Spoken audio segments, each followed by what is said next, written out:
Hello, everybody. Welcome to our first ever live book club event.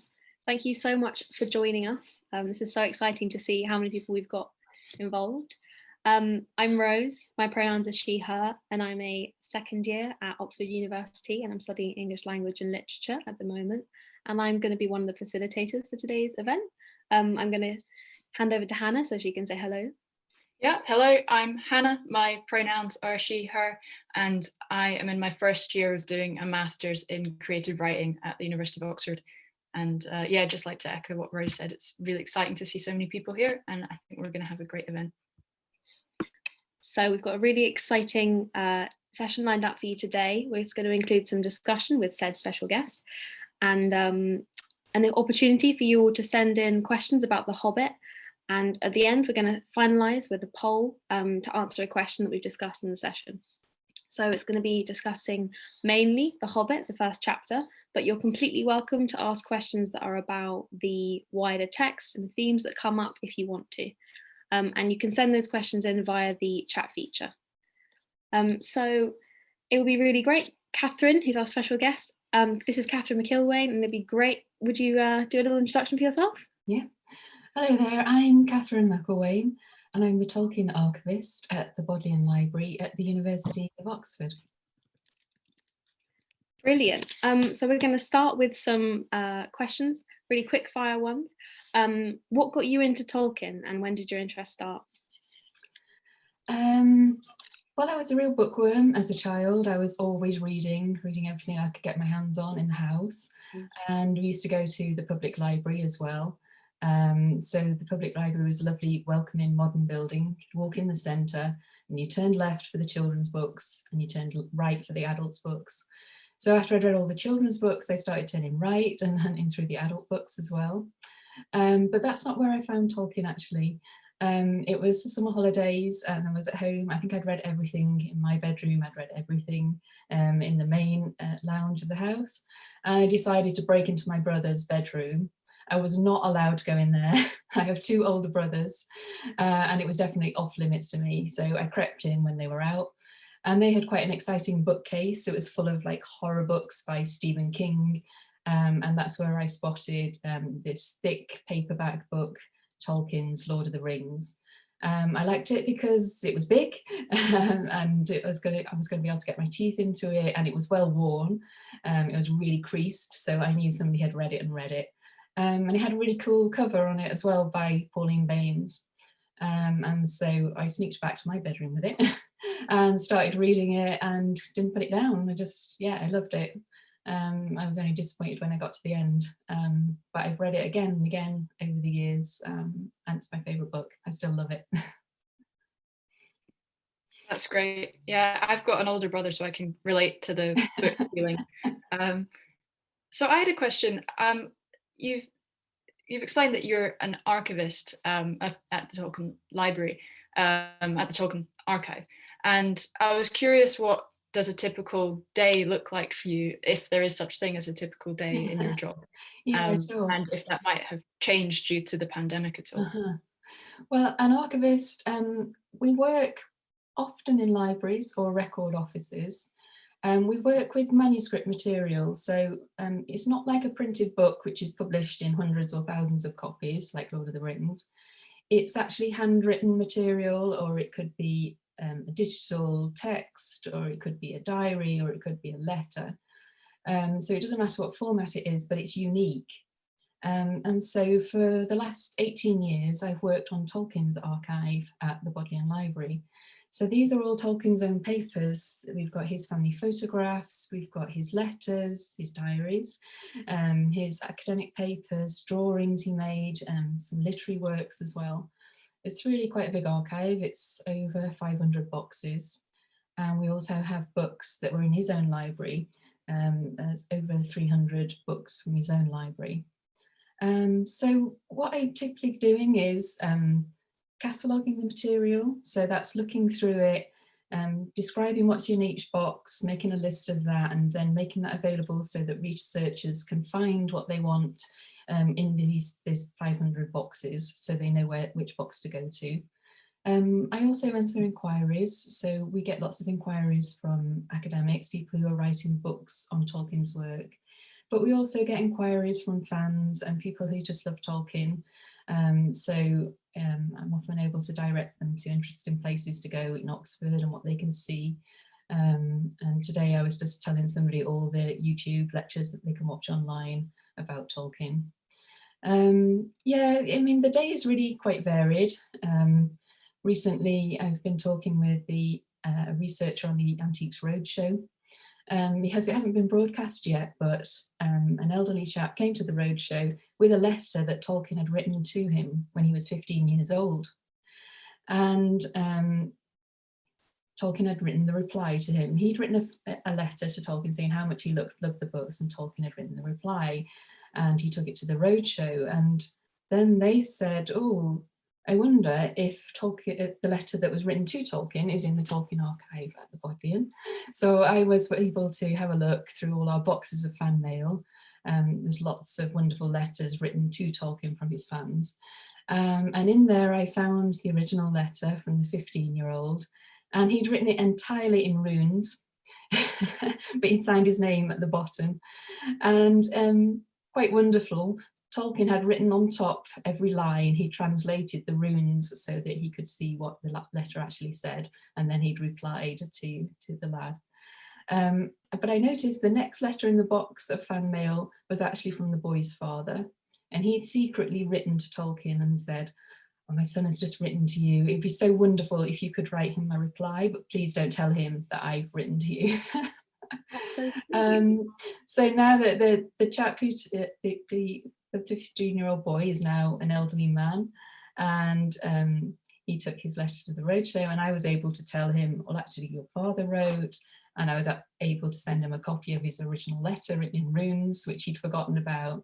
So it's just a really nice sort of like follow-up story like that, where we can match up pieces of the archive. And you just, yeah, you never know what's coming to you in any one day. That sounds amazing. Particularly amazing the idea that someone will spend hours working out the runes and making like a little artifact with it. We're also aware that Tolkien was in a kind of writing society or a writing group called the Inklings, and he had a friendship with C.S. Lewis. Would you be able to talk a bit more about that and tell us what kind of role collaboration had in his work? Yeah, the Inklings, it was quite an informal group of friends in Oxford. Tolkien was a professor at the university, and C.S. Lewis was a tutor and a fellow at the university as well in English.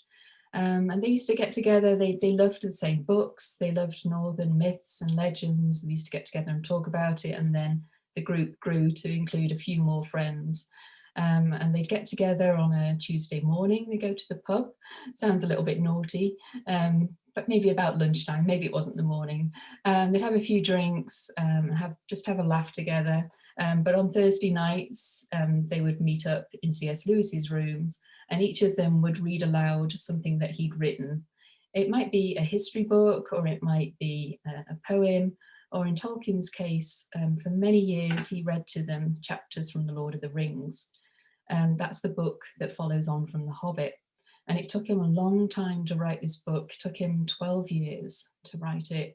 And the Inklings heard it read aloud on Thursday night meetings. Some of them enjoyed it. Some of them didn't.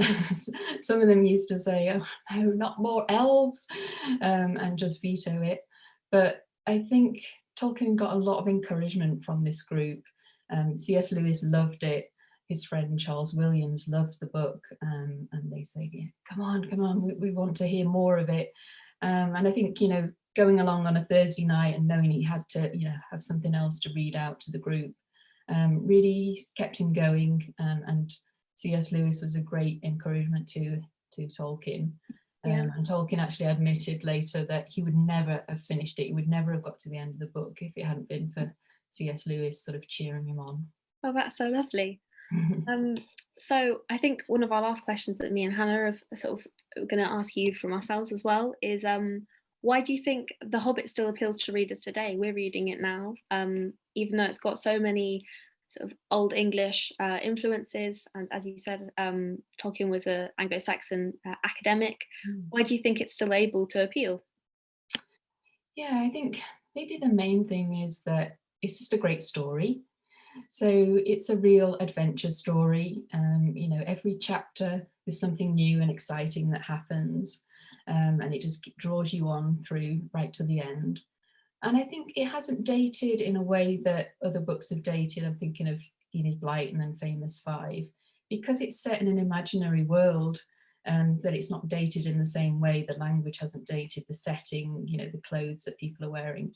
It's its own sort of timeless imaginary world, really. So I think those two elements are key.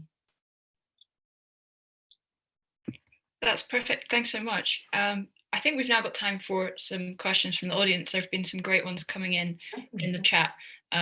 So I'll start off with one from, and Tom asked, did Tolkien have any help with the languages involved in The Hobbit? Or was that something that Tolkien did entirely on his own?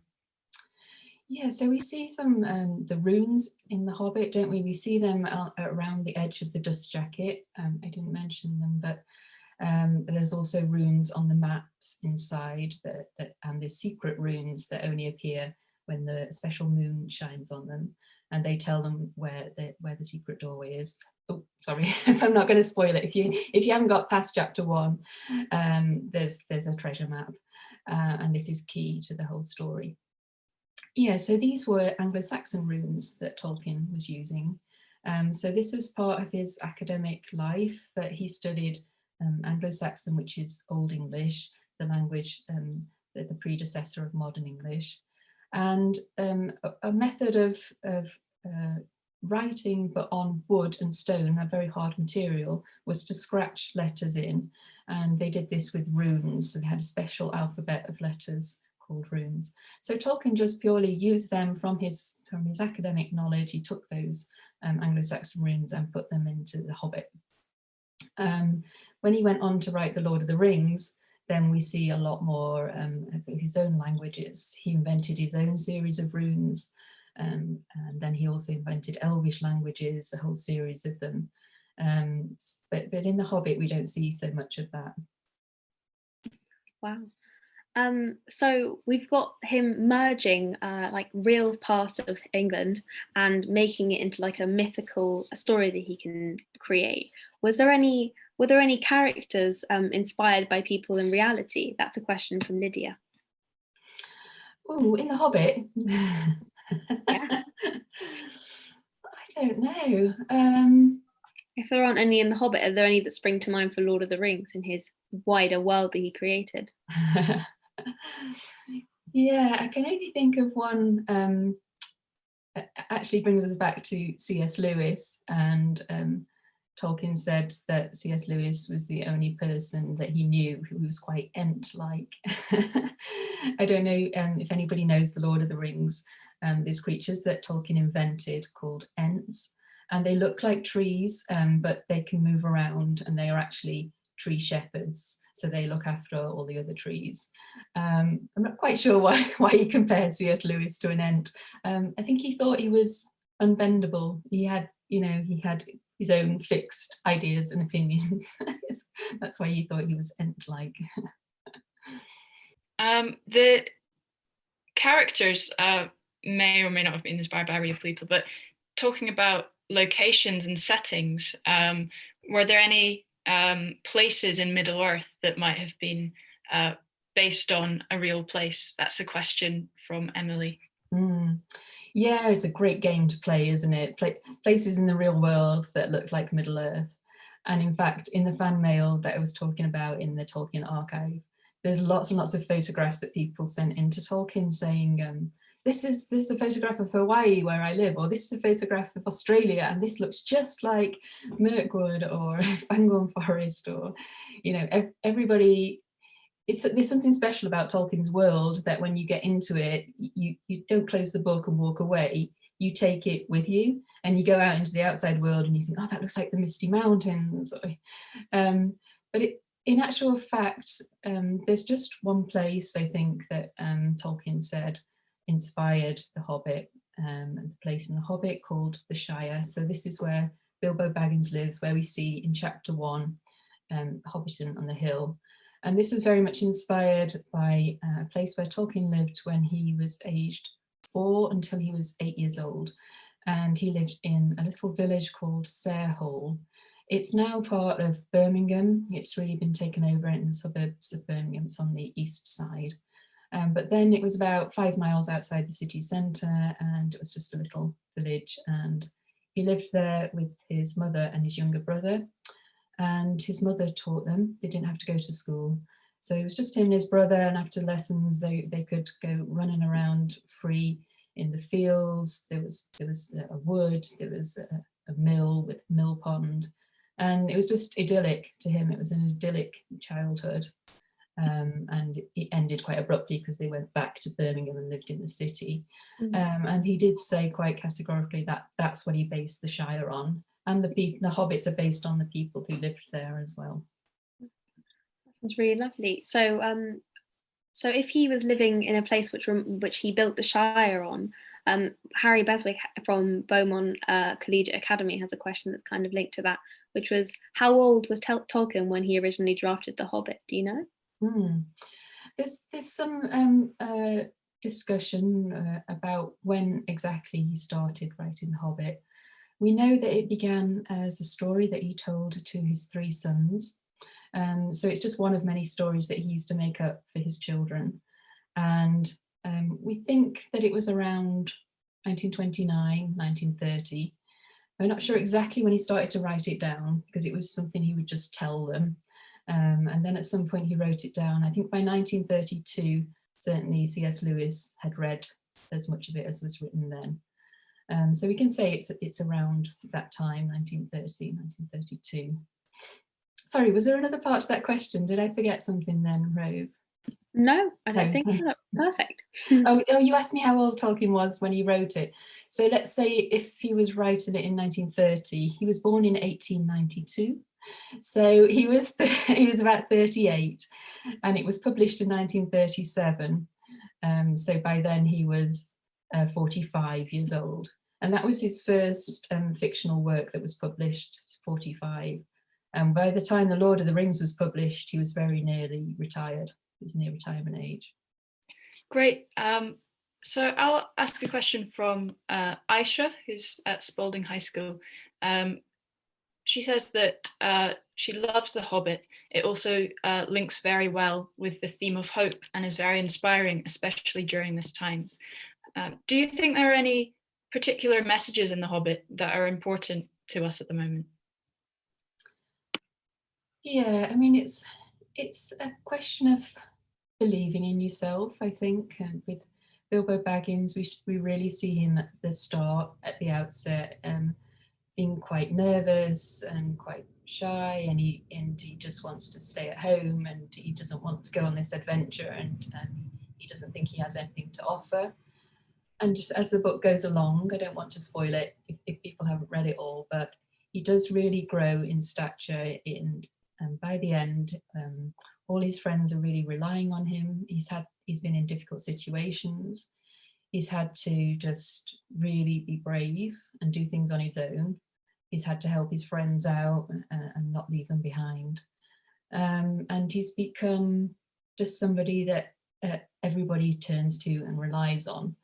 And I think it's a really nice sort of growth arc that we see there, that we see him, you know, not a hero at all at the start, but really coming back and ending up to be somebody that everybody looks up to. And yeah, and he does that. It's quite a difficult journey for him. You know, he has to be brave at points. He's very frightened. He's on his own, and he just has to keep going. And yeah, I think that is quite a nice message for us all there. That just believe in yourself and just keep going one step at a time. You can get there. Yeah. So Najunde has asked who inspired Tolkien to create Bilbo as such a dynamic character. I feel like that also comes into what you were just saying a minute ago about the like lessons we can learn now, and also the fact that this was something that he made for his children to sort of teach them to have confidence in themselves. So yeah, do you think, who inspired him to create Bilbo as such a dynamic character? It's interesting, isn't it? Where does anything come from like that? Where does it spring out of your imagination? Tolkien himself, when he invented Hobbits, he said he just remembered he was marking exam papers. It was something he had to do in the summer vacation.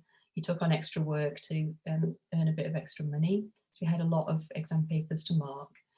And he was sitting there and he turned an exam paper over and it was the end of it. He didn't have any more to read and he thought, oh, great, brilliant.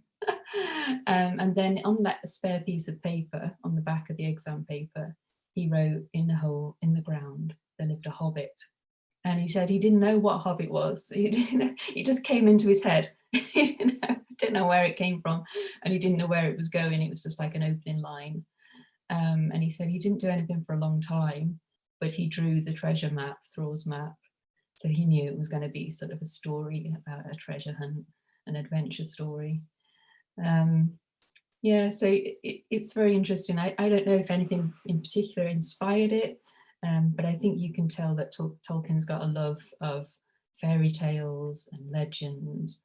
And this is something that he develops in Lord of the Rings, where he says, you know, he really wants to create more for the English people. He wanted to create more of a mythology, of a whole sort of system of legends for us that he felt that we lacked and other countries had. Brilliant.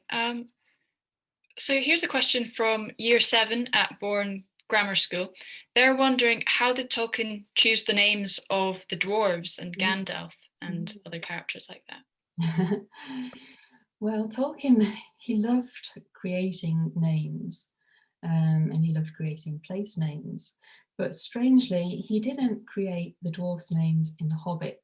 He took them from an Old Norse text called the Dvergatal. He just lifted them completely. There's a whole list of dwarfs' names in there. And Gandalf is one of those names as well. So yeah, it's quite strange that he just took them wholesale from another book and put them into his own book. Because before he wrote The Hobbit down, for many years he'd been creating his own mythology of elves and Middle-earth. And The Hobbit sort of came in the middle of that, and then he carried on with Lord of the Rings. But he had his own entire world that he'd been creating. It was full of characters that he'd named himself in his own languages. So it does seem odd to me that he just lifted these Hobbit names. I think maybe it's because of the way that The Hobbit began as just a story for his children, just something that he was making up off the cuff. I think if it had been something that from the outset he'd sat down at his desk and sort of have written the story, he might have thought about it a little bit differently. But as it was, he was just making it up each evening for the boys. And all these names for the dwarfs sounded right for him, I think, because the Norse names sort of feed into that sort of the whole atmosphere of the dwarfs. So even if he lifted the names of the dwarves from other places, do the colours of their hoods represent their status or personality or anything in particular?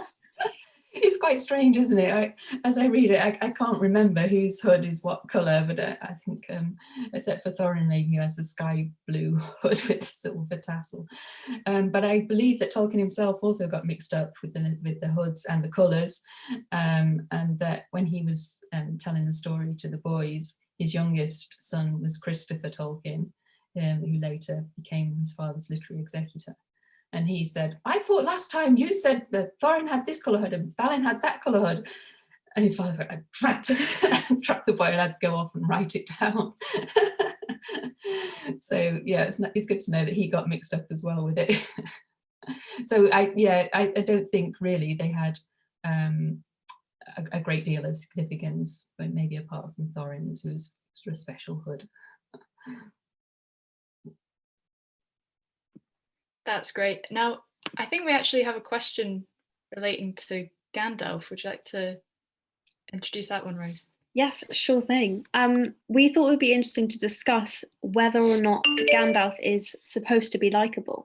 And this is particularly one for all the audience to think about, because we're going to close this call with a poll, and so you can all decide whether or not you think yes, he is supposed to be likable, or no, he isn't. So while Catherine's speaking, really think about it and work out what you think. If you're in your classes, maybe look around, see what people in your classes are thinking, work out what everyone else is wondering about him. So Catherine, do you think he is supposed to be likable? So in The Hobbit, he seems quite bad-tempered, and he seems quite rude sometimes to Bilbo. So he appears in chapter 1 on Bilbo's doorstep, and says some quite odd things, and Bilbo can't make out what's going on, and eventually goes in and shuts the door. And then Gandalf bangs a big dent in his newly painted door and scratches a special sign there and invites all these dwarves along. So yeah, he seems quite an odd character, and even as the story goes on, at other stages he's quite rude to Bilbo, and Bilbo asks what's happening, or where has Bjorn gone, and they go, shut up, don't be stupid, or just go to bed. So he's almost like, I suppose, the adult, or even like the head teacher, and Bilbo's just the schoolboy. But I think the story, he does develop a little bit as we get to the end of The Hobbit, and then as he journeys with Bilbo Baggins, their relationship does even up, and they become more friends rather than head teacher and schoolboy. Great, so I think we'll ask a few more questions, and then at the end of the session we'll bring up a poll to see what other people think about Gandalf. But actually, staying on the topic of Gandalf, Year 8 of Bourne Grammar School have asked, do you think Gandalf is important in helping Bilbo to leave his comfort zone in the Shire? Yeah, he's key really, isn't he? Because he invites all the dwarves there, and he says that Bilbo is their burglar, although Bilbo doesn't have any idea at first what's going on. And then they come, and Bilbo wakes up the next morning and they've all gone, and he thinks, phew, thank goodness, in a way.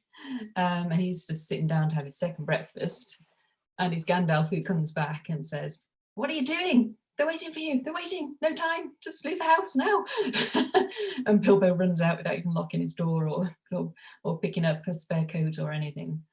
So Gandalf haven't done that. I mean, he is the driving force behind it all. We don't really know why he's chosen Bilbo Baggins, or why he has so much faith in him, or there's something that he can see in him. He knows that he's got what it takes to do this, to go on this quest. We don't really know where that comes from, but of course Gandalf is a wizard, and he's on another level in a way. He knows a lot of things that the ordinary players in the book don't know. Linking to that, I'm going to try and merge two questions. So we've got one which is from Harry Beswick, which was, did Tolkien actually inspire his character Gandalf by a known person, or was Gandalf created by Tolkien's imagination? And linking to that, Natalie says, was Bjorn inspired by myths or legend? I was wondering if there are myths, legends, stories behind Gandalf or Bjorn. Yeah, I think I've read somewhere that somebody thought that Gandalf had been inspired by Tolkien's aunt Jane Neave. I don't think that's true, actually. I mean, she was quite an important character to Tolkien as he was growing up, because Tolkien, both his parents had died by the time he was 12, and he was looked after by a guardian. In fact, he lived with his brother in a sort of bed and breakfast accommodation from the age of 12 onwards, and would see his guardian in the day, but didn't have a family home. But he did have relatives of both his mother and his father around in Birmingham, and one of them was his aunt Jane Neave. She went on to be a farmer, actually. She was a teacher in Birmingham, and then she decided to be a farmer. And so Tolkien and his brother Hilary would go and stay on the farm sometimes in the holidays. And they went on a very special walking holiday with her to Switzerland in 1911. So Tolkien was 19. It was just before he went to university, so he'd just finished at school. And he hadn't really been anywhere. I think, I'm just trying to think, I don't think he'd left the country. He was born in South Africa. He came to England when he was 3 years old, and then he hadn't been on a foreign holiday until he went to Switzerland with his aunt. And it was a very exciting holiday, and it actually inspired some of the scenes that happen in The Hobbit. Because there's a scene further on in The Hobbit, I don't know if everybody's read it yet, but the Hobbit and the Dwarves are trying to escape from the goblins in the Misty Mountains, and they end up sliding down a rocky mountainside, and it becomes a sort of landslide, and the whole side of the mountain moves, and they all sort of get tumbled down. And this was based directly on Tolkien's experiences on his walking holiday, because it was quite hot summer, and so a lot of the snow and ice was melting that shouldn't have been, and a lot of rocks were rolling down the hillside, and it was quite dangerous, like right in front of him or behind him and with his group. So this definitely inspired the Misty Mountains and the whole scene in The Hobbit. But having said that, I don't think really that Aunt Jane was the inspiration for Gandalf. I think that probably came out of Tolkien's own imagination, but also the northern myths and legends that he read and loved. So the inspiration probably came from the Old Norse legends. And the same with Bjorn as well. I think it's, I think in Old Norse it means both bear and warrior Bjorn. And so it's this kind of like amalgamation of these two ideas. Of course, he is a warrior, he's a man, but he's also a man who's been changed into a bear.